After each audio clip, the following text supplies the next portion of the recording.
محبوب علیه السلام فرمایي چا چې پنځو سیزونو ته سپکو کتل نو د پنځو سیزونو تاوان وکړو. چا چې سپکو کتل علماو ته نو د تاوان وکړو د دین اسلام. یعنې علماو ته په سپک کتلو سره ستا دیني اسلام ته نقصان رسي. دویم نمبر چا چې سپکو کتل خپلو عمراو ته، امیرانو ته، خپلو حکمرانانو ته خو اسلامي، نو زیان هغه تاوان دی د څوکو د دنیا.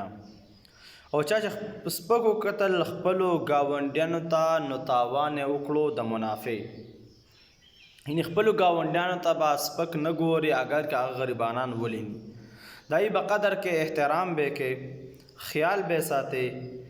ځکه که چېرته ته خپلو ګاونډیانو ته سپک ګورې نو دا ستا د منافع تا ته چې کومه نفع راځي هغې کې به تا ته نقصان په هغې سره رسي. او بیا فرمایي چا چې سپکو کتل خپلو اقرباو ته، یعنې خپلو خپلوانو ته، نو د تاوان وکړو د دوستۍ. او بیا فرمایي چا چې سپکو کتل خپلې ښځې ته نو د تاوان وکړو د معیشت. یعنې د کوم چې د زندګۍ خوند دی، کوم لذت دی، کومه مزه ده په زندګۍ کې هغه د ختمه کړه، ځکه د خپلې ښځې ته هم سپکو کتل. نو علماو ته به سپک نه ګورئ.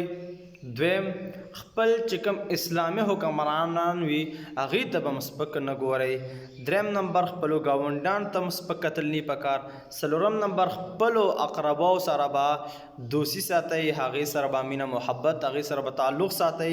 او پنځم نمبر خپلې ښځې سره به هم مینه محبت او صحیح ژوند تېروئ چې ستاسو په ژوند کې